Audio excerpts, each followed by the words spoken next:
퓨처 에너지 솔루션스 FES 2025 국제 심포지엄에 함께 해주신 우리 모든 여러분 진심으로 환영합니다.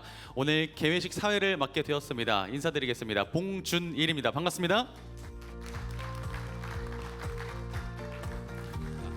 퓨처 에너지 솔루션스 FES 2025 국제 심포지엄은 지속 가능한 에너지 전환을 위한 정책 방향과 최신 기술 동향을 공유하고 재생에너지 및 전력 변환 기술 분야의 비전 있는 논의의 장을 마련함으로써 저탄소, 재생에너지 기반 산업 생태계 조성을 추진하고자 이렇게 마련되었습니다. 잠시 후 내빈 소개와 개회사가 진행이 됩니다. 그리고 이어서 축사와 환영사, 초청 강연 순으로 진행이 될 예정입니다. 마지막으로는 기념사진 촬영 순서도 있으니 꼭 잊지 마시고 함께 해주시고요. 그렇게 오늘 개회식은 마무리될 예정입니다. 개회식 이후에는 심포지엄 행사가 본격적으로 이어지겠습니다. 원활한 행사. 자, 그럼 지금부터 퓨처 에너지 솔루션스 FES 2025 국제 심포지엄 개회를 선언합니다.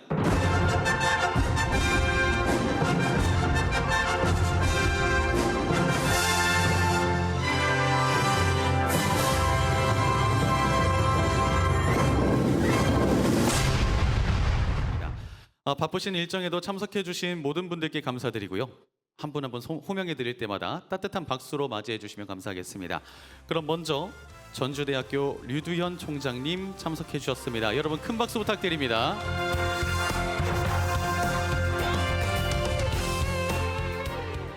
전북테크노파크 이규택 원장님 참석해주셨습니다. 역시 큰 박수 부탁드립니다. 그리고 한국공학한림원 윤희준 회장님 참석해 주셨습니다. 역시 큰 박수 부탁드립니다. 한국공업화학회 성영은 회장님 참석해 주셨습니다. 역시 큰 박수 부탁드립니다. 전북특별자치도 신원식 국장님 참석해 주셨습니다. 역시 큰 박수 부탁드리고요.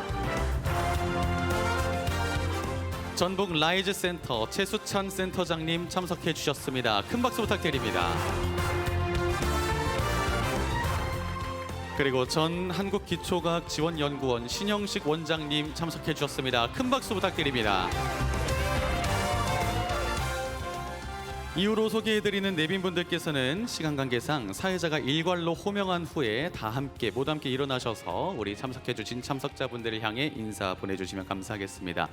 그럼 이제 기조 강연을 진행해 주실 연사자분들을 소개합니다. 먼저 한국과학기술기획평가원 오태석 원장님 참석해 주셨고요.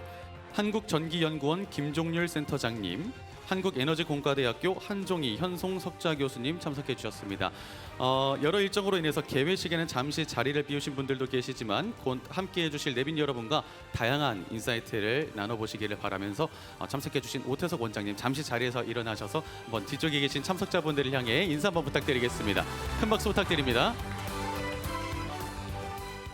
다음은 패널 토의를 진행해 주실 연사자분들을 소개해 드리겠습니다. 아리백 에너지 솔루션 얼라이언스 이혜원 의장님 참석해 주셨습니다. 한국공학한림원 윤희준 회장님 참석해 주셨습니다. 그리고 한국공업화학회 성영은 회장님 역시 참석해 주셨습니다. 우리 세 분 잠시 자리에 일어나셔서 뒤쪽에 계신 우리 참석자분들을 향해 밝은 인사, 환한 인사 한번 부탁드리겠습니다. 이어서 전북특별자치도 신원식 국장님 참석해 주셨습니다. 새만금 개발공사 양준호 처장님 참석해 주셨고요. 한국전기연구원 김태현 본부장님 참석해 주셨습니다. 역시 우리 세 분 자리에서 잠시 일어나셔서 뒤쪽에 계신 우리 참석자분들을 향해 한번 인사 부탁드리겠습니다. 다음은 초청 강연을 진행해 주실 연사자분들을 소개해 드립니다. 전북테크노파크 김영권 단장님 참석해 주셨습니다. 한국풍력에너지학회 이상일 회장님, 한국재료연구원 박지상 센터장님 참석해 주셨고요. 한국기계연구원 김영상 책임연구원님 참석해 주셨습니다. 우리 네 분 역시 자리에서 잠시 일어나셔서 뒤쪽에 계신 우리 참석자분들을 향해 환한 인사 한번 부탁드리겠습니다. 큰 박수 부탁드립니다. 그리고 대구 경북과학기술원 이종민 석좌 교수님 참석해 주셨습니다.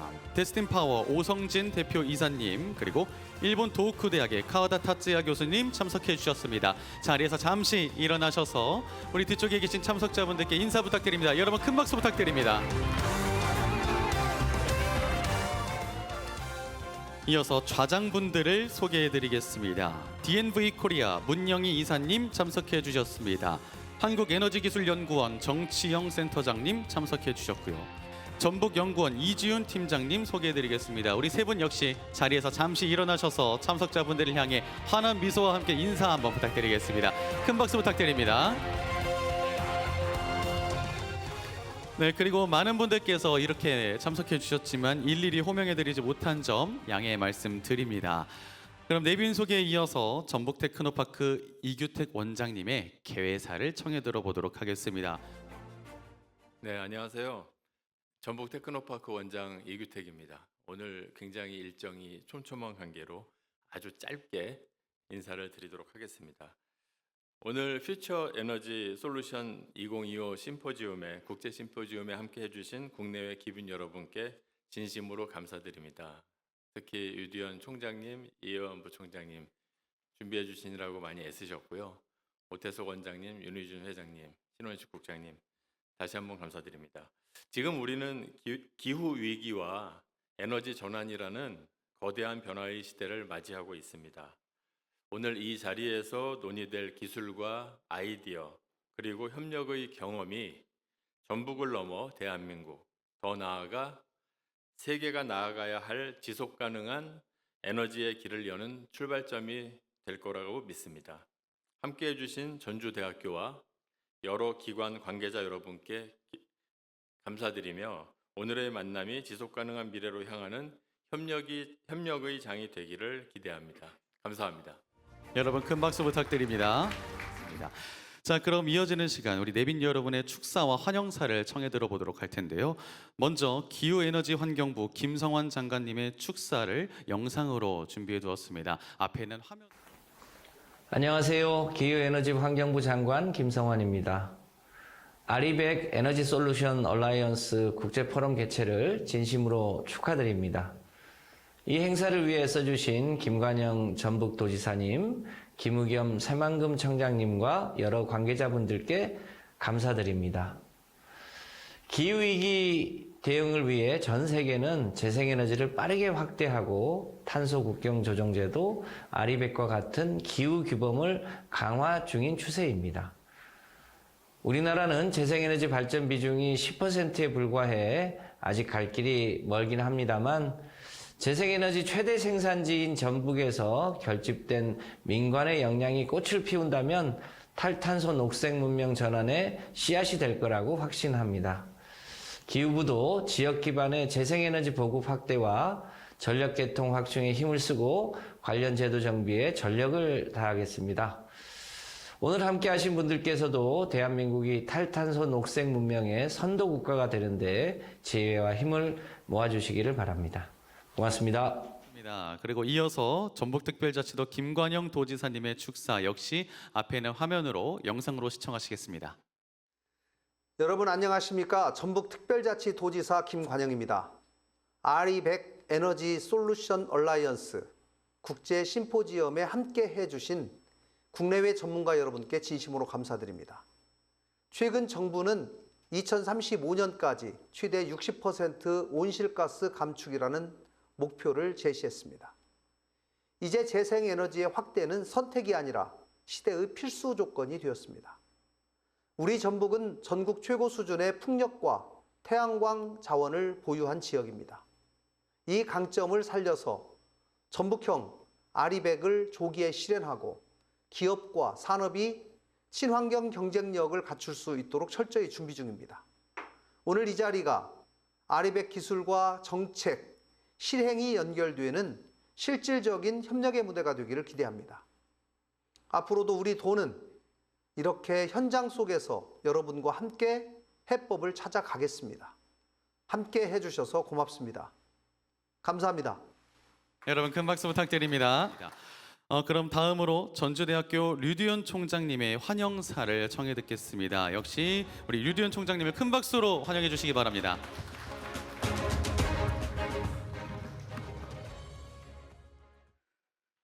네, 짧게 환영사를 갖다가 작성해 왔습니다. 그런데 환영사보다 더 중요한 것이 사실은 이 심포지움의 컨텐츠랑 진행 내용이 아닌가 생각이 됩니다. 전라북도는 새만금을 중심으로 이 알리백의 중심에 서고 싶습니다. 이 미래의 산업에서 이 알리백이 얼만큼 큰 화두가 된다는 것은 우리 모두 인지하고 있습니다. 이 전라북도가 그 역할을 다할 수 있도록 미래 에너지에서 그 역할을 다하고 알리백에서 뒤처지지 않는 그런 전라북도가 될 수 있도록 여러분들이 이 심포지엄을 통해서 지혜를 모아주셨으면 좋겠습니다. 캠퍼스가 아름답습니다. 끝나시고 시간 캠퍼스를 즐기시고 또 애향 도시인 전주를 즐기시고 올라가시기 바랍니다. 감사합니다. 여러분 큰 박수 부탁드립니다. 이어서 이제 전북 테크노파크 김영권 단장님의 초청 강연이 있겠습니다. 먼저 이 사회자가 있는 단상으로 모시겠습니다. 여러분 큰 박수 부탁드립니다.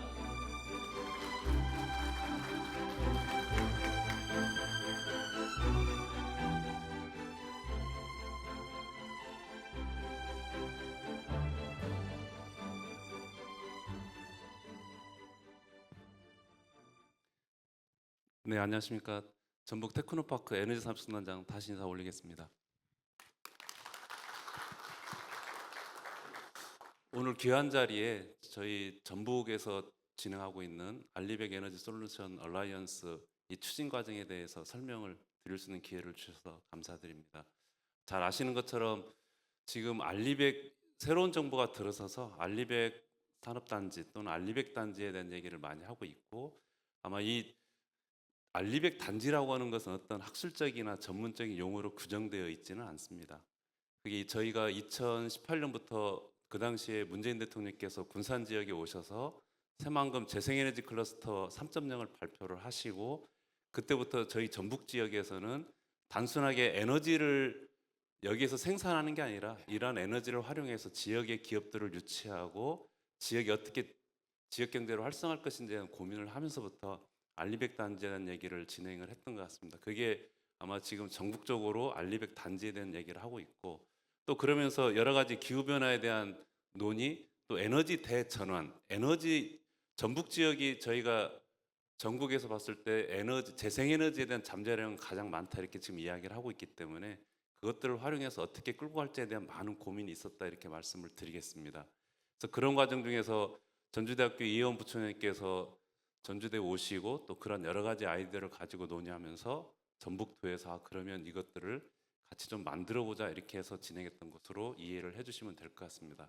그래서 간단하게 저희가 진행했던 내용하고 앞으로 진행할 방향 이런 것들에 대해서 간단하게 보고 드리도록 하겠습니다. 앞으로 저희 전북 TP가 전북도하고 같이 해서 에너지 솔루션 얼라이언스가 올해 이제 처음 시작하는 내용이기 때문에 이게 지속적으로 될 수 있도록 저희들도 더욱더 노력하도록 하겠습니다. 경청해 주셔서 감사합니다.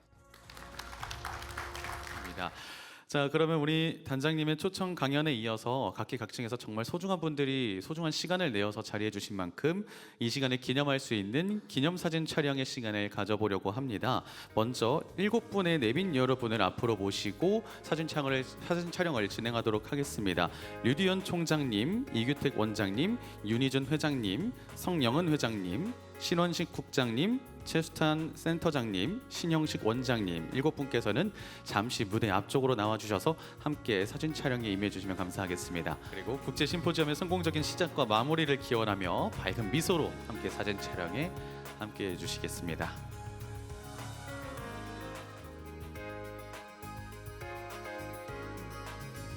네, 감사합니다. 네, 큰 박수 부탁드립니다. 이렇게 공식적인 개회식 행사를 모두 마치겠습니다.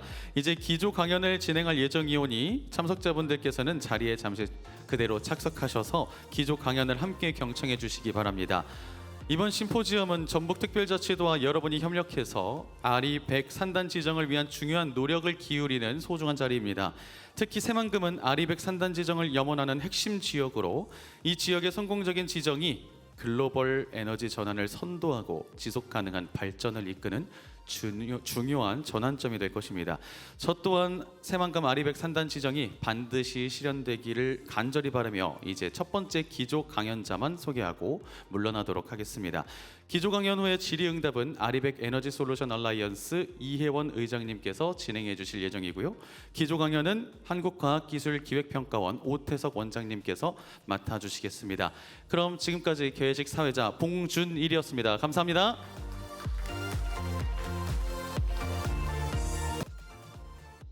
예, 안녕하세요. 오태석입니다. 인사드립니다.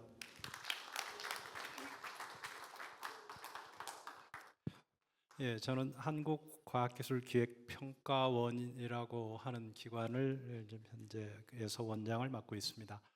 아마 저희 기관에 대해서 좀 아시는 분도 있고, 뭐 처음 듣는 분도 계실 것 같은데,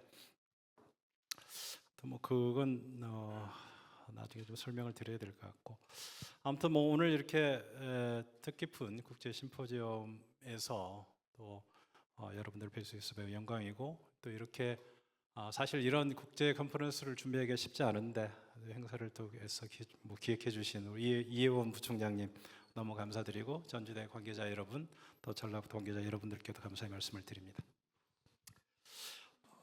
이번 행사는 이제 아까 뭐 우리 TP 단장께서도 말씀하신 것처럼 전라북도가 추진하는 아리백 관련해서 여러 가지를 논의하는 그런 자리로 좀 알고 있습니다.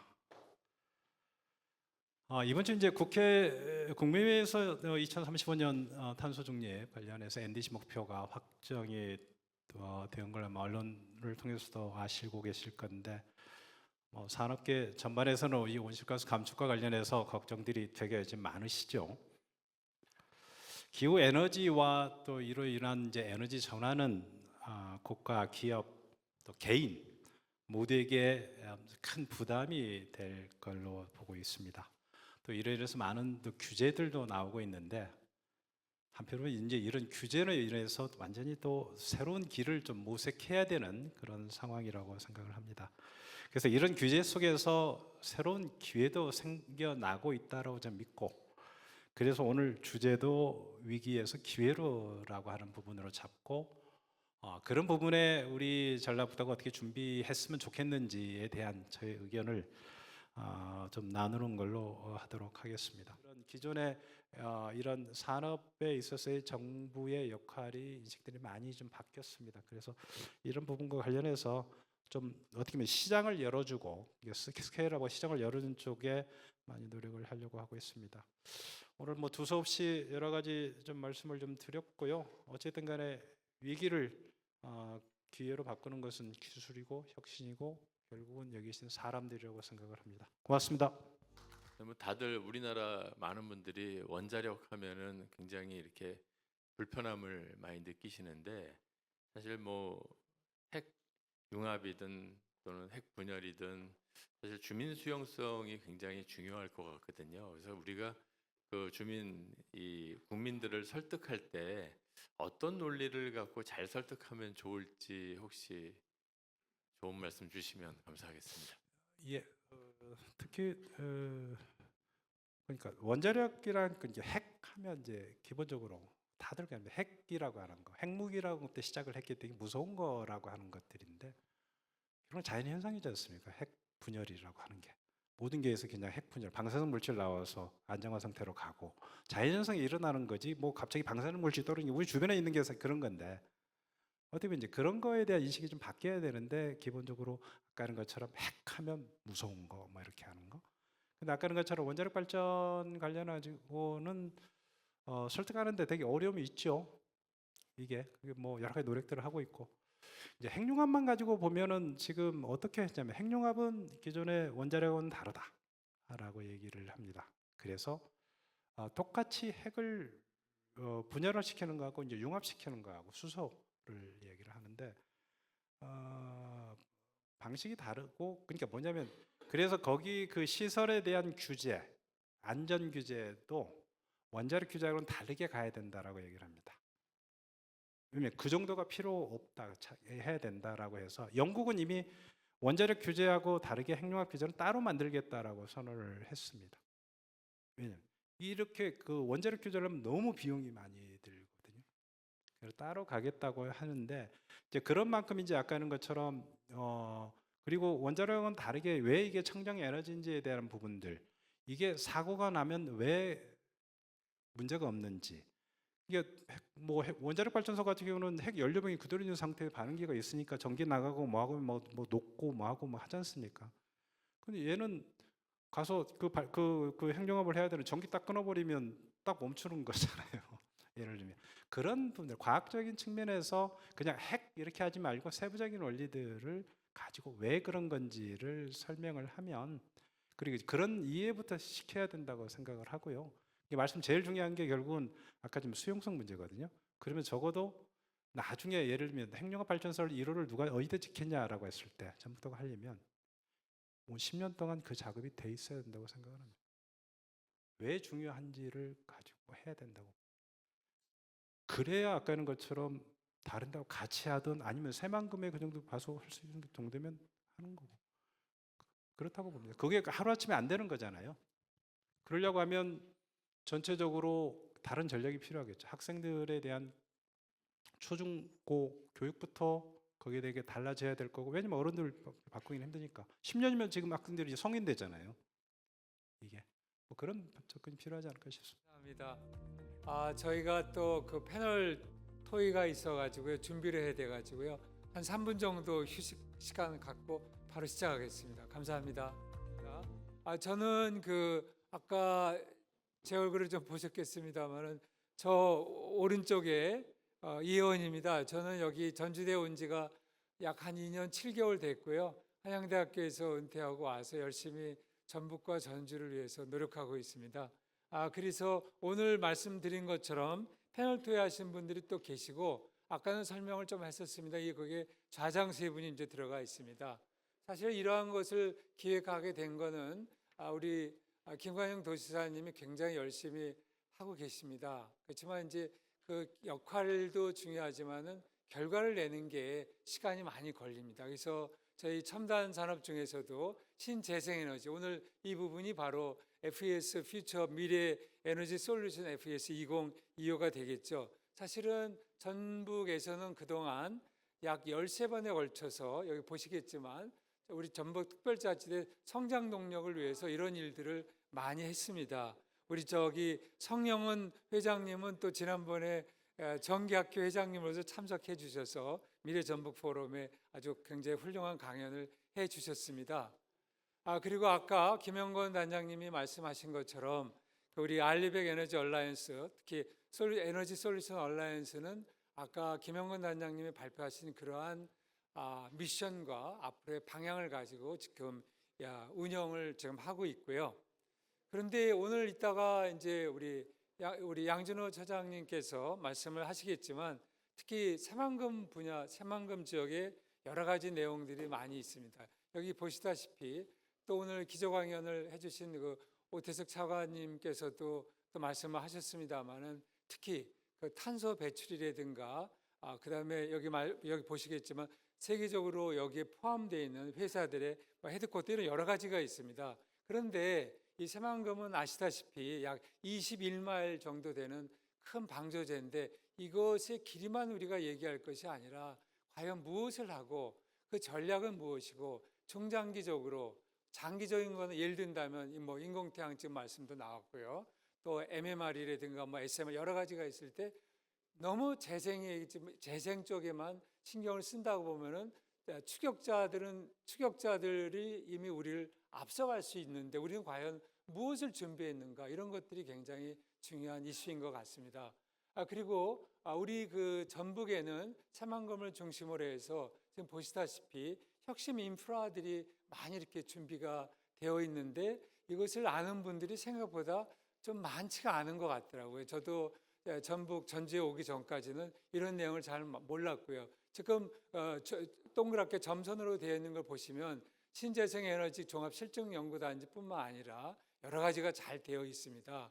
그리고 이걸 중심으로 해서 아까 발표가 됐었던 혁신 인프라들이 잘 되어 있는데 예를 든다면 6번을 보시게 되면 에너지 산업 융복합단지 종합지원센터라든가 뭐 4번에 연료전지 사업화 관계 또 5번을 보시면 신재생 연계 ESS 안정성 평가센터라든가 이런 여러 가지들이 잘 되어 있습니다. 그래서 여러분들이 이런 점들을 보시고 우리 그 전라북도가 또 그리고 국가적으로 봤을 때 어떻게 이러한 그 전략을 가지고 신재생, 특히 미래에너지 쪽에서도 관심을 둬야 될 것인가 생각해 보시면 이미 여기에 나와 있는 거 보시면 에너지 범위에 신에너지의 수소 연료 전지 이외에는 나와 있는 게 없기 때문에 제 개인적인 생각은 이 전략은 수정을 해야 되지 않을까 하는 그런 생각도 가져봅니다. 해상 풍력에 대해서도 또 오늘 나오겠습니다만 여기 보시겠지만 어마어마한 그런 규모로 되어 있고 부유식으로 해상 풍력을 한다고 했을 때 과연 이게 중국 자본 또는 유럽에 의해서 우리가 얼마나 잠식이 될지 우리가 갖고 있는 기술은 무엇일지 이런 것들이 굉장히 중요합니다. 이미 중국은 특히 벌써 SMR에 대해서 세계 최초 시운전을 하고 있는데 우리는 왼쪽에 보시면 2033년을 전망하고 있다. 사실 좀 늦은 편이 있죠. 물론 준비는 하고 있습니다만 아까 오태석 원장님 말씀하신 것처럼 그 SMR도 중요하고 그다음에 마이크로 모듈도 중요한데 우리는 과연 그런 전략이 어떻게 되어 있는지 또 말씀하신 것처럼 우리가 그 온실가스 감축 목표가 여러 가지가 있는데 우리는 과연 어떻게 기업뿐만 아니라 다른 분야에서도 예를 든다면 에너지 빌딩의 그 에너지 관리 되게 중요하죠. 과연 그것들을 전북에서 어떻게 하고 있는지 그런 점들도 상당히 이슈가 될 수도 있다고 봅니다. 이미 국가에서는 여기 나와 있는 것처럼 굉장히 그 알리백 국가 산단에 대해서 굉장히 중요한 핫 이슈가 되고 있습니다. 그래서 이런 여러 가지를 통해 가지고 저는 오늘 토의 주제를 한번 나름대로 이렇게 한번 정해봤습니다. 시간이 많지가 않아서 이것을 다 논의는 할 수 없습니다. 이 중에 여러 분야는 이미 그 우리 오태석 원장님이 말씀하신 분야도 있고요. 또 여기 계신 분들이 또 얘기하실 분야도 있습니다. 그래서 이제 이런 방향으로 진행을 하도록 하겠습니다. 예, 감사합니다. 자, 그러면 지금부터 먼저 구두로 우리 공학알림원 원장님께서 구두로 한번 한 3분 내에 말씀해 주시면 감사하겠습니다. 네, 오늘 오태석 원장님 발표 잘 들었고요. 국가적으로 그 에너지 전환이라는 거가 굉장히 중요한 일이고요. 현재 저희가 지금 아시다시피 제조업 수출로 우리나라 발전을 이룩해 온 나라고 현재도 작년 WTO 통계를 보게 되면 제조업으로 물건을 만들어 수출하는 세계 랭킹이 세계 4위입니다. 저희가. 그리고 이제 최근에 뭐 아시다시피 젠슨왕이 와서 치맥 간부치킨을 한 것도 결국은 우리나라가 자동차도 잘하고 반도체도 잘하고 조선도 잘하고 그런 제조업을 갖고 있기 때문에 앞으로 이제 그 AI 시대를 넘어서 이제 피지컬 AI라는 거로 넘어갈 때 우리나라가 중국을 제외하고 나면 가장 좋은 테스트 베드가 되기 때문에 온 거라고 저는 생각을 합니다. 그런 의미에서 우리가 기존에 있는 제조업 백그라운드를 잘 살려서 에너지 전환을 슬기롭게 하면서 제조업을 지속적으로 경쟁력을 끌고 나가는 게 국가적으로는 매우 중요한 것인데요. 근데 사실은 현실은 녹록지 않습니다. 저희가 NDC 수치가 우리 현재 이미 감당하기가 어려운 상태고요. 그동안에 쭉 노력을 해왔은 문제이겠지만 그동안에 별로 그 신경을 안 쓴 상태이기 때문에 굉장히 과격한 변화를 해야 되기 때문에 그것이 다 어떻게 보면 우리 기업들한테 부담감으로 돌아가야 되는 상황이라 굉장히 어려운 상황이다. 그렇게 보고 있고요. 오늘 오태석 원장님 말씀하시는데 빠진 부분이 뭐가 있냐면 결국은 세계적인 어떤 그 문제 의식 때문에 기존의 석탄, 석유 등의 어떤 화석 연료에서 새로운 에너지원으로 넘어가는 그런 거기 때문에 기존의 석탄 의존도가 높은 또는 석유 화석 연료 의존이 높았던 부분들이 이런 전환을 하는데 어려움이 많은 거를 도와주는 유럽에서 얘기하는 그 정의로운 전환이라는 것들을 우리가 꼭 생각을 해야 될 것 같다. 예를 들어서 뭐 포스코에서 철강을 지금 수소환원 제철로 해야 되는데 거기에 무지막지한 비용이 들어가는데 그건 너희들이 알아서 할 거니까 우리는 모르겠다. 그게 아니고 국가적으로 중요한 포스코라는 철강 회사가 있어야지 그 외에 여러 가지 조선이나 자동차나 이런 거 다 들어가지 않습니까? 그래서 그런 것들을 슬기롭게 넘어갈 때 어떻게 보면 국가적 차원에서의 지원이 반드시 필요할 거라고 생각이 됩니다. 뭐 예를 들어서 탄광에 일하는 광부들의 입장도 마찬가지죠. 그분들이 원치 않았지만 할 수 없이 잡을 잃어버린 상황인데 그런 전환을 할 때 어떻게 국가적으로 도와줘야 될지 고민을 해야 될 것 같고요. 전북의 입장에서 보게 되면 재생에너지로 넘어가는데 굉장히 유리한 입장입니다. 굉장히 뭐 풍력도 가능성이 높고 태양광도 가능성이 높고 게다가 이제 아시다시피 간헐성이라는 문제가 있는데 연구 조사 결과에 의하면 태양광하고 풍력을 묶어버리면 약간 상보적인 역할이 있어서 간헐성이 줄 수가 있습니다. 그래서 두 개를 동시에 묶어서 갈 수 있는 절호의 환경을 갖고 있다라는 말씀을 드릴 수 있고 게다가 한 가지 더 말씀드리고 싶은 거는 그럼에도 불구하고 그 두 개를 잘 엮어서 지금 이제 우리 이 토론의 주제가 아리백 산단 그다음에 지역 전략이지 않습니까? 그런 좋은 환경이 있더라도 기업들이 들어와서 재생에너지를 이용한 비즈니스를 하기 위해서는 도에서 좀 더 신경을 써야 될 부분이 제가 보기에는 이 분산 전원을 어떻게 잘 안정적으로 공급하느냐에 있다고 봅니다. 그러니까 예를 들어서 재생에너지에 중요한 게 풍력하고 태양광일 텐데 그것들을 아무리 좋다 하더라도 실제로 사용자가 쓰기에는 약간 불필요한 부분들이 있는 거죠. 그래서 그거를 안정적으로 공급하기 위해서는 이 새만금 개발청이 된지 누가 되든지 어떤 주관 기관이 그런 것들을 재생에너지 발전 공급 사들과 연계가 돼서 그것들을 하나의 안정적인 전력을 공급할 수 있는 준비 단계를 거쳐서 그런 것들 예를 들면 뭐 간헐성이 있는 에너지를 안정적으로 공급하려 그러면 누구나 다 ESS가 필요하다는 건 알죠. 그다음에 뭐 가장 쉬운 에너지 ESS가 배터리를 기반으로 한 ESS인데, 근데 그러면 그 비에 막대한 에너지를 저장할 수 있는 장치를 그러면 누가 돈을 낼 거죠? 그런 면들이 굉장히 모호한 상태입니다. 그런 것들을 실제로 아리백 산단을 만들어서 진짜 세계적인 기업들을 유치를 하고 거기에 산업을 키워 나가시려 그러면 보다 적극적인 개입을 하셔서 많은 기업들이 인센티브를 받을 수 있도록 준비하시는 거 어떨까 하는 생각을 일단 해봤습니다. 이상입니다. 네, 감사합니다. 우리 성영은 회장님 부탁합니다. 예, 화면 좀 띄워주십시오. 안녕하십니까. 서울대학교 성영은입니다.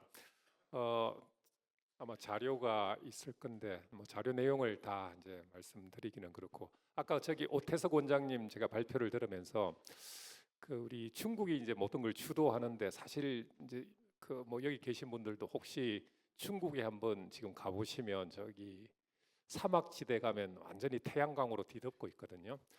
근데 저는 그걸 보면서 그 덕분에 지금 우리나라 환경이 엄청 쾌적해지고 있다는 생각을 했습니다. 태양광, 그다음에 북경 시내에 전기차가 가득 돌아간 덕분에 우리가 봄에 그래도 미세먼지가 좀 줄고, 그래서 중국의 약진이 산업적으로는 우리에게 굉장히 불리한데 우리가 살아가는 환경에 있어서는 뭐 크게 불리하지 않다. 저는 이제 그 점을 하나 보고요. 예, 여기 보시면 2050년에 우리가 이제 수소를 한 18%에서 20%를 사용해서 어쨌든 이제 새로운 뭐 탄소 중립뿐 아니라 여러 가지를 목표로 잡는데, 이제 제가 보기에는 저는 이제 화학 산업 관련된 학회 회장이고 또 그 업무를 이렇게 쭉 하면서 이게 사실은 이제 탄소 중립이라는 의무 때문에 출발을 하는데 사실 어쩔 수 없는 우리 산업 개편에서 반드시 필요한 과정이라고 생각합니다. 지금 우리 정유나 화학 산업이 사실 돌파구가 없거든요.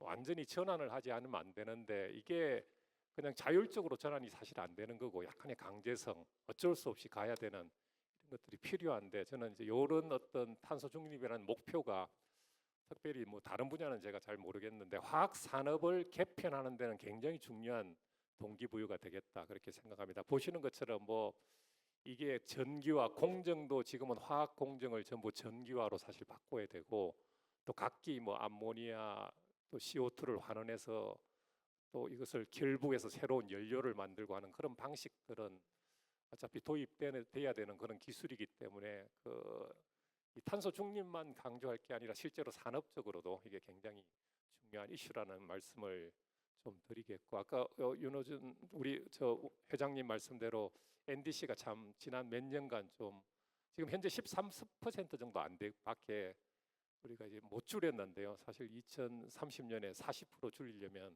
이거 엄청나게 그 신재생 더 뭐 키우고 이러지 않으면 사실 불가능한 수치인데 이걸 이제 어떻게 할 건가 문제가 있는 것 같습니다. 그 다음에 사실 그래서 화학 산업 개편에 있어서 이제 뭐 사실 제가 요즘 가장 많이 듣는 민원은 이제 중소 중견 기업들에서 GPU가 한국에 들어오면 10장씩이라도 좀 배분해 주라. 왜 대기업이 다 가져가냐?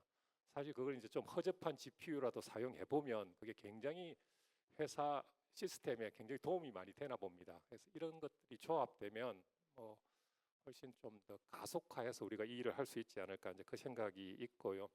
특별히 이제 수소 관련해서는 제가 요건 다 넘어가고 사실 이게 중국이 주도를 하고 있습니다. 이 모든 여기도.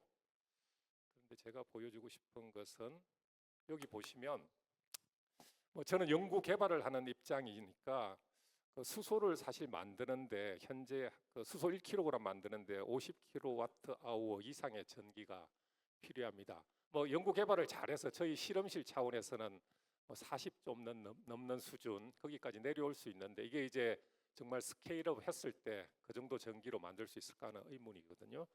그러면 아까 오태석 원장님 말씀대로 요 가격에 수소를 만들 수 있는 방법은 해외 뭐 한 30원, 40원 하는 중동 같은 데서 만들든지 아니면 정말 그 잉여 전력 뭐 신재생이든 어떻게 하든 획기적으로 전기값이 낮은 그것을 사용하지 않고는 이게 불가능한 수치입니다. 그 말은 그 뭐 지금 100원, 150원 하는 전기로 이걸 만든다는 것은 논리적으로 맞지 않죠. 그런 면에서 이 그린 수소에 목숨을 거는 것은 크게 현재로서는 의미는 없다고 생각하고요. 뭐 할 수 있으면 모든 수소, 저는 심지어 그레이 수소라도 다 도입해서 일단 수소 생태계를 먼저 구축하고 그 수소를 사용해서 어떤 산업의 가능성들을 먼저 검증하는 것들을 최대한 한 다음에 그 다음에 이제 수소의 퀄리티나 이런 것들을 좀 조정하면 어떨까 그런 생각입니다. 제가 뭐 시간이 많지 않으니까 일단 요 정도 하고 나중에 다른 질문 나오면 하겠습니다. 감사합니다. 네, 감사합니다. 네, 신원식 국장님. 네, 전북특별자치도 미래천도사산업국장 신원식입니다. 저는 새만금 알리백 단지에 대해서 좀 산단에 대해서 좀 설명을 드리도록 하겠습니다. 이재명 정부가 들어와서 알리백 정책은 크게 뭐 보면은 뭐 지산지소라든가 분산형 에너지, 그다음에 에너지 고속도로 등 이 세 개의 키워드로 좀 시작을 하는 것 같습니다. 그리고 우리가 이번에 국정과제를 반영하기 위한 노력들을 많이 했는데 그래도 저희가 그런 노력 가운데 새만금 알리백 국가 산단 조성이라는 부분이 유일하게 국정과제 다른 지역은 이렇게 워딩이 들어가지 않았는데 우리 전북도만이 이제 지금 국정과제에 반영을 했습니다. 그다음에 지금 정부에서는 이제 범정부 TF를 산업부 1차관 주제로 해서 지금 9개 이제 부처가 같이 들어가 있고 지금 그 추진단도 지금 9월달에 출범을 했습니다. 그리고 특별법 관련돼서는 현재 안호영 우리 도에서 안호영 의원님도 이제 특별법 관련돼서 지금 재생에너지 자립도시 조성 및 운영에 관한 법률을 해서 특별법을 제시했는데 총 4개의 지금 법안들이 지금 상정되어 있습니다. 그래서 그런 법안들 간에 이제 통합 심의를 해서 이제 병합 심의를 해서 이제 정해질 걸로 보여지고 연내 좀 통과를 시키는 것을 목표로 지금 하고 있습니다. 정부에서. 그다음에 산단의 조성 방향은 뭐 인센티브, 그다음에 첨단 인프라에 대한 인프라 지원, 그다음 정주 여건 이 3가지 정도가 이제 크게 보면 중요한 부분이 되겠습니다. 그러면 이제 제가 좀 매크로한 부분에서 대략적인 부분에서 좀 새만금 산단이 왜 알리백 산단으로서의 강점을 갖는지 좀 설명드리고 우리 양준 처장님께서 좀 더 구체적인 것들을 말씀드릴 것 같습니다. 뭐 아시다시피 저희가 새만금 주변으로 해서 7기가 정도의 대규모 이제 재생에너지가 있습니다. 그래서 3기가에 해당하는 이런 풍력과 3기가에 해당하는 태양광, 그다음에 4기가에 해당하는 이런 풍력 등이 가지고 있는데 그것보다 더 중요한 것은 우리가 재생에너지를 이제 조기에 이제 공급할 수 있다는 겁니다. 지금 현재 수황태양광 같은 경우가 이제 사업자가 다 이제 선정이 됐기 때문에 이제 1.2기가를 바로 공급할 수가 있는 이제 준비가 좀 돼 있고 그래서 이 부분이 좀 빨리 된다고 하면 이제 뭐 2028년까지도 이야기하는데 근데 현실적으로 보면은 한 30년 정도가 되지 않을까 이렇게 생각하고 이 부분은 다른 데에 비해서 상당히 빠르게 지금 진행되는 상황이 되겠습니다. 그러니까 1기가만 해도 아까 보면 원전 하나의 분량이니까 이게 어마어마한 거죠.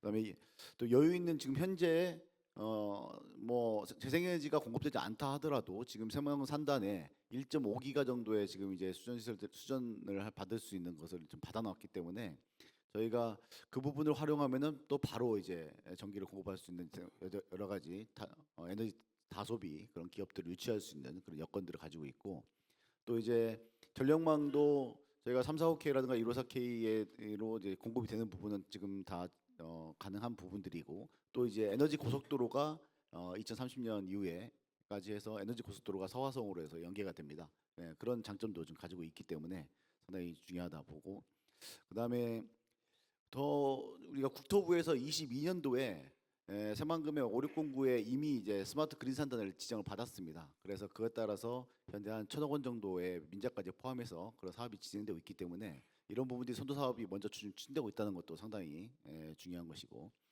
그다음에 에너지 신도시와 관련돼서 또 이번 수변 도시에 지금 이제 분양 공고가 이제 분양이 시작됐습니다. 그래서 이제 그런 부분들이 이제 빠르게 진행되고 있다는 부분.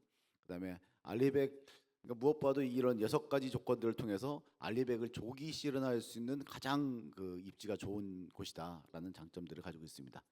그에 따라서 우리는 이제 제도적인 개선이라든가 그다음에 그런 인프라에 대한 지원, 그다음 나머지 정주 여건에 대한 것들 이런 3가지 정도를 앞으로 지속적으로 추진해 나가려고 하고 있습니다. 네, 감사합니다. 양준호 처장님.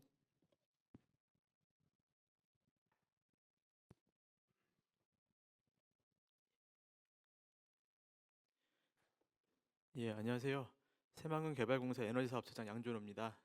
예, 만나뵙게 돼서 반갑습니다. 예, 방금 국장님께서 이제 새만금 아리백 산단에서 말씀을 해주셨는데요. 저는 좀 간략하게 그 사업을 좀 구체적으로 말씀을 좀 드리겠습니다. 예, 방금 앞에 지금 보고 계시는 게 저희 새만금 전체 위성 사진이고요. 그 중에서 지금 색깔로 입혀진 게 저희 새만금 개발공사가 추진하고 있고 곧 추진할 사업들이 되겠습니다. 예, 전체 1.7기가 이상의 사업들을 준비하고 있고요. 현재 보시는 것들은 다 육상과 수상태양광이 되겠습니다. 사진을 보시면 가장 우측에 북측에 주황색으로 되어 있는 게 300메가 육상태양광인데 벌써 4년차 상업운전을 하고 있습니다. 군산시가 1년에 400기가와트 정도의 가정용 전력을 쓰는데 저희 300메가 육상태양광이 그 전력 수요를 충당할 정도의 규모가 되겠습니다. 예, 그러니까 저희가 1.7기가라면 그보다 훨씬 더 많은 양이 되겠습니다.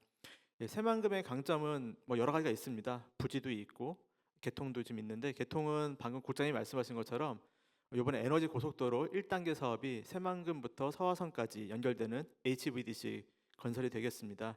저희도 사진에 나와 있는 중앙부에 있는 저 노란색으로 되어 있는 것이 수상태양광인데 1단계 1.2기가 사업과 2단계 0.9기가와트 전체 2100메가와트 규모의 수상태양광 사업을 에너지 고속도로에 연계해서 하는 것들을 지금 새만금 개발청과 전북도 한전과 지금 열심히 협의해서 거의 마지막 단계에 와 있습니다. 그래서 일단은 이 큰 사업에 대한 개통은 전북에서 에너지 고속도로 연계해서 하는 쪽으로 지금 큰 가닥을 잡아서 적기에 추진할 수 있도록 하고 있고요. 저희 새만금 개발공사도 1단계 수상태양광이 되게 오랫동안 좀 어려움이 있었는데 올해 5월부터 새만금 청원으로부터 이 권한을 위임받아서 사업 플레이어로 들어갔습니다. 그래서 저희도 이걸 좀 더 조속하게 시행할 수 있도록 추진할 예정에 있습니다. 저희 새만금 개발공사는 국토부 산하의 공공기관입니다. 공기업으로서의 역할을 다하기 위해서 이 사업을 아리백 PPA 사업으로 지금 진행하고 있습니다. 물론 이제 육상 태양광에 비해서 수상 태양광의 발전 단가가 높기 때문에 적정한 가격에 아리백 가격을 맞추는 게 도전적 목표이긴 합니다만 공공으로서의 그 역할과 그다음에 이 새만금 투자 유치 활성화 측면에서 저희는 이게 실제 구현될 수 있도록 좀 최선의 노력을 다 하고 있습니다. 예, 그리고 저희가 지금 저 녹색으로 상단에 보이시는 게 스마트 산단에 대한 모습인데요. 예, 그걸 확대해 보면 이렇게 되어 있습니다. 우측 사진을 보시면 새만금 국제공항 이제 곧 예정된 공항이 들어올 건데요. 그 공항의 서측에 스마트 산단 5609가 22년도에 지정이 됐고요. 그 아래 7809 또 나아가서 1산단의 다른 공구까지 이번 새 정부에서 아리백 그 산업단지 지정할 때 그쪽을 타겟으로 새만금천과 전북도 저희가 열심히 노력을 하고 있습니다. 그럼 여기에다 어떤 전력을 공급할 거냐 했을 때 저희는 그 공항의 우측 부지 주황색으로 되어 있는 저 부지가 되겠습니다. 저기에 육상 태양광으로 30메가, 120메가, 80메가 전체 230메가의 그라운드 태양광을 적기에 공급할 수 있도록 지금 계획을 세우고 있고요. 가장 위에 있는 30메가 선도 사업은 저희가 이사회 통과를 시켜서 내년 초에는 사업자 공모를 할 거고요. 27년도부터는 상업운전 개시를 해서 실제 5609 입주 기업들에게 제공하는 걸 목표로 하고 있습니다. 좌측의 구조도를 보시면 아리백 PPA는 발전 사업이랑 전기 공급 사업, 전기 사용자 간의 계약에 의해서 이루어집니다. 저희 새만금 개발공사가 발전 사업과 전기 공급 사업에 대해서 지금 메인 플레이어로서 활동을 할 거고, 예, 그래서 전기 사용자 입주 기업한테 가장 안정적인 전력과 낮은 전력 가격을 공급하기 노력을 합니다. 그럼 이게 어떤 효과가 있느냐면 이게 지금 아까 NDC도 말씀하셨고 국가적 차원에서 NDC 달성도 해야 되지만 기업들이 지금 안정적인 전력 공급도 해야 되고 아리백도 이행해야 되고 아까 그 시밤에 대한 탄소 국경세에 대한 대응도 해야 됩니다. 그래서 이것들을 새만금에서 27년도부터 직접 눈으로 보여드리면서 기업들에게 체감할 수 있게 효능감을 드린다고 하면 저희 아리백 산업단지 지정하는 것뿐만 아니라 이제 기업들 관점에서는 새만금의 위상이 달라질 것으로 보여집니다. 저희는 실행하는 기관이기 때문에 그런 부분에 있어서 눈으로 보여줄 수 있는 그런 사업들을 지금 준비하고 있고요. 최대한 열심히 좀 노력을 하고 있습니다. 네, 감사합니다. 네, 이거 하나만. 더. 죄송합니다. 이게 좀 중요한 부분인데요. 현재 아리백 가격이 국내에서는 기업 입장에서는 200원, 210원 이 정도에서 이미 충분히 구매를 하고 싶어 합니다. 근데 실제 지금 새만금에서는 지난달에 새만금 개발청장님, 저희 사장님, 입주기업 대표님들 간담회를 했었는데요. 이 부분을 공식적으로 공언을 하셨습니다. 그래서 제가 오늘 갖고 온 부분인데요. 새만금에서는 현재 국가 지원을 일부 받는다고 하면 한전 요금보다 싼 요금으로 공급할 계획이 있고요. 그리고 만약에 국가 지원이 없다고 하더라도 타 지역, 경기도나 충청도, 영남에 비해서 더 공격적인 가격으로 공급할 수 있도록 노력을 할 겁니다. 예, 보시면 지금 빨간색과 파란색 그래프는 한전 요금 상승을 4% 5% 했을 때를 감안한 건데요. 이렇게 올라가진 않을 겁니다. 계단식으로 어느 순간 올라갈 건데 이거를 그냥 리니어하게 표시를 한 부분인데요. 그렇다고 하더라도 한 1년 후면 새만금 아리백 가격이 기업들이 요구하는 가격보다 훨씬 저렴한 가격이 될 거고요. 저희는 장기 계획을 할 거기 때문에 기업들의 호응도 더 높을 것으로 보여집니다. 이 부분을 잘 실현할 수 있도록 최선을 다하겠습니다. 감사합니다. 네, 감사합니다. 싼 가격에 공급할 수 있도록 기원드립니다. 예, 우리 마지막으로 김태현 본부장님. 네, 안녕하십니까. 한국전기연구원의 김태현입니다. 저는 좀 전력망하고 전력 개통 운영 관점에서 그 아리백에 대해서 좀 말씀을 드리도록 하겠습니다. 이 부분은 주로 말씀해 주셔서 넘어가도록 하겠습니다. 지금 신재생 에너지원들이 전력 개통에 많이 붙어 있는데요. 특히나 그게 지역 편중이 굉장히 심합니다. 그래서 전남이나 전북 같은 경우에는 신재생 에너지원의 발전량을 송전망이나 배전망에서 감당하지 못한 수준에 있기 때문에 현재 교통관리 변전소로 많이 지정되어 있습니다. 이건 무슨 의미냐면 새로 신재생 에너지원을 이쪽 변전소 쪽에 붙일 수가 없다는 얘기가 되고요. 이것은 다시 말씀드리면은 그 아리백을 달성하는데 구조적으로 굉장히 발목을 잡는 형태로 되어 있습니다. 또 신재생원이 계속 나오는 얘기가 그 발전의 불안정성이 있습니다. 그래서 변동성이 굉장히 크고요. 추가적으로 기술적으로는 뭐 개통 관성이라 그러는 개통 운영에 굉장히 악영향을 끼치는 발전원이기 때문에 이런 것을 해결하기 위한 문제가 있습니다. 그래서 대안으로 제시되는 것이 기존에 계속 언급되고 있었지만 앞에서도 언급됐었고 유원 자원의 전략적 확보가 필요한 상황입니다. 그래서 ESS라든지 앞에 말씀해주신 DR, 그다음에 V2G 등 여러 가지 그 대안이 해서 변동성을 좀 줄일 수 있는 방안이 필요하고요. 현재는 또 이것이 또 확장돼서 섹터 커플링이라서 P2X까지 확장되고 있는 상황입니다. 그래서 이런 것들을 확보를 통해서 그 신재생 에너지원의 변동성을 극복하는 게 좀 시급한 문제라고 볼 수 있을 것 같습니다. 이것은 앞에서는 그 발전 패턴을 갖다가 수요 패턴에 맞추는 방향으로 저희가 봤다 그러면은 이번에 있어서는 그 수요 패턴을 발전 패턴에 맞추는 방향을 한 번 더 고민할 필요도 있을 것 같습니다. 그래서 현재 앞에 말씀드린 망 관점에서 보자 그러면은 그 수요 자원이 많은 쪽에 그 신재생 에너지 발전 자원이 많은 쪽에 뭐 에너지 컴퓨팅 센터, AI 컴퓨팅 센터라든지 뭐 여러 가지 데이터 센터들 유치를 통해서 그 망 해소를 좀 기여할 수 있고요. 또 다른 관점에서 보면 이건 아직 극초기긴 합니다만은 그 신재생 발전원들의 발전 패턴이 다양합니다. 그래서 대부분 안 맞는 경우도 있고, 그러니까 수요 피크일 때에 발전량이 적고 오히려 수요가 경부하일 때 발전이 많은 경우 발전원들도 있기 때문에 만약에 산업 속에서 그런 것을 리디자인을 통해서 그 산업 수요 패턴을 갖다가 신재생 에너지 발전 패턴과 맞출 수 있다 그러면은 어느 정도 아리백을 달성하기 위한 신재생 에너지 보급이 좀 더 활성화될 것 같습니다.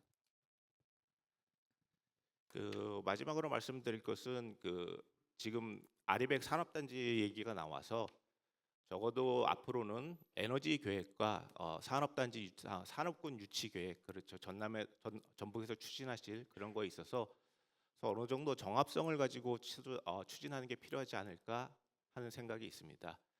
그래서 그런 것을 위해서는 지자체에서 뭐 그것에 관련 어떤 역량을 확보해야 되고요. 그런 관점에서 조금 더 이쪽으로 지자체 주도가 실행력을 확보해야 될 것이 필요할 것으로 보입니다. 마지막으로 말씀드릴 것은 전북은 앞에서 말씀해 주셨지만 굉장히 풍부한 신재생 에너지를 갖고 있고요. 이것을 잘 활용하기 위해서는 저희 생각에는 차세대 전력망 구축이라고 분산 자원이나 앞에 말씀드린 그런 것들을 활용을 해야 될 것 같고요. 그다음에 수요 중심 산업 개편, 그다음에 계획 및 제도 개선을 통한 실행력 확보, 이 세 가지를 잘 추진한다 그러면은 전북 쪽에 굉장히 좋은 미래가 있을 것으로 판단합니다. 네, 이상입니다. 네, 감사합니다. 네. 5분의 그 패널 퇴자분들의 말씀을 들었고요. 또 그 전에 기조 강연까지를 포함해서 지금부터는 생각보다는 좀 여러 의제를 하려고 했는데 보니까 벌써 시간이 많이 흘렀어요. 그래서 이 범위 내에서만 딱 하고 마치도록 하겠습니다. 먼저 우리 신원수 국장님 아까 그 우리 전북의 뭐 강점이라든가 왜 여기가 돼야 되는 이런 얘기를 하셨는데 사실은 다른 지역도 경쟁하는 데가 많잖아요. 예를 들면 해남이다. 그럼 거기만 해도 여러 도시가 같이 하고 또 굉장히 활동도 많이 하는데 그런 점들은 어떻게 생각하세요? 전체적인 그 발전량이나 뭐 이런 거 보면은 그쪽 전남 쪽인 풍력들이 상당히 많은 게 그 해역이 우리보다 한 4배, 5배 정도 되거든요. 해역을 가지고 있는 게. 그렇기 때문에 풍부한 이제 그 풍력 자원들을 가지고 있고 뭐 그런 점들은 이제 그게 큰 장점이라고 봅니다. 근데 또 우리 같은 경우는 그 발전량 자체가 그쪽보다 많지는 않지만 그래도 이제 저희가 지금 준비하고 있는 산단이라든가 이런 부분들이 이제 벌써 우리 같은 경우는 125609가 지금 새만금 같은 경우는 125609가 지금 다 차 있긴 하지만 또 추가적으로 37809 해서 한 630은 180만 평 정도가 또 제가 조성을 해놓고 있기 때문에 바로 기업들이 들어올 수 있다. 그리고 또 기업들이 에너지를 소유하고 있는 다소비 기업들, 에너지 다소비 기업들이 들어왔을 때 그 지원 인프라들이 상당히 좋고 또 수도권과 또 더욱더 가까이 있기 때문에 여러 가지 장점들을 가지고 있고 또 정주 효과나 이런 부분도 더 좋다고 봅니다. 그래서 그런 점에 있어서 조기에 성과 창출이 가능한 지역, 그 지역이 바로 새만금이라고 보기 때문에 그런 부분들을 저희가 잘 이제 어필하고 이런 부분들이 중요할 것 같습니다. 네, 잘 알겠습니다. 그렇게 잘 됐으면 좋겠는데 하여튼 갈 길이 조금 그래도 멀죠. 더 열심히 노력해야 될 것 같습니다. 예, 감사드리고요. 저기 청년 교수님은 이제 사실 뭐 IBS도 부단장을 일도 하시고 특히 전기화학 쪽에 굉장히 대가이신데요. 제가 하나 여쭤보는 게 이제 아까 말씀하신 내용도 있고 또 기존강연도 있지만 수전의 이런 경우는 결국은 단가라든가 뭐 대형화라든가 굉장히 중요하잖아요. 그다음에 또 대학에 계시니까 관련되는 인력, 그다음에 산학에 대한 관계 굉장히 중요한데 그런 점에서는 어떻게 생각하시는지요? 예, 뭐 저는 그 수전이든 연료전지든 이런 분야는 어쨌든 뭐 연구 개발이 돼야 되고 아까 말씀드린 대로 생태계가 좀 구축돼서 산업이 일어나면 저는 자연스럽게 대기업이 들어올 거라고 생각합니다. 그런데 억지로 대기업이 아직 전혀 뭐 영업적으로 필요도 안 하는데 강제로 들어오라 하기는 참 어렵고 그런 그 구축할 게 굉장히 필요하고 저는 그보다 오히려 지금 화학 산업들이 전기화한다든지 이제 기존에 전기를 많이 사용하는 이런 방식 뭐 새만금 이야기하셨는데 꼭 그 수소하면 그 어떤 수전에 뭐 연료전지 여기에만 너무 이제 쳐다보지 말고 좀 더 크게 그림을 그려서 보는 게 우리 전체적으로 유리하지 않을까 그렇게 생각하고 산학연은 저는 굉장히 중요하다고 생각합니다. 그 결국 인력이 배출돼야 되고 또 국민 인식 아까 뭐 원전도 그렇지만 수소에 대한 것도 마찬가지고 그다음에 데이터 센터가 사실은 이제 에너지 저장 장치가 배터리가 할 수 있는 용량은 좀 제한이 있거든요. 배터리는 어느 개수 이상이면 아무래도 어쨌든 항상 안전 문제가 또 나오니까 할 수 있으면 다양한 방식의 에너지 저장 장치가 필요한데 거기에 수소도 좋은 선택이라고 생각합니다. 그래서 좀 다양한 그런 접근 이러려면 뭐 당연히 이제 많은 연구 개발이 돼야 될 것 같고 그 우리가 R&D가 참 중요한 게 저는 이제 이 신재생 관련해서 수소뿐 아니라 이게 대부분 다 중국 의존이 될 수밖에 없잖아요. 가격만 따지면 또 반복할 건가 뭐 새만금의 태양광 저렇게 많이 설치하는데 과연 우리 국내 기술로 얼마만큼 이제 커버할 수 있을 건가 이런 문제가 떠오르는데 수소도 또 비슷한 원리고 어떤 거든 다 마찬가지니까 저는 연구 개발을 통해서 어떻게 하든 우리 그 핵심은 지킬 수 있는 방향 이거는 많이 논의해가지고 그런 게 굉장히 중요하다고 생각합니다. 저도 뭐 연구 개발하면서 반드시 우리가 지켜야 되는 그런 키 테크놀로지가 무엇인가를 계속 살펴보고 있습니다. 네, 아마 감사합니다. 다들 그러실 겁니다. 네, 감사합니다.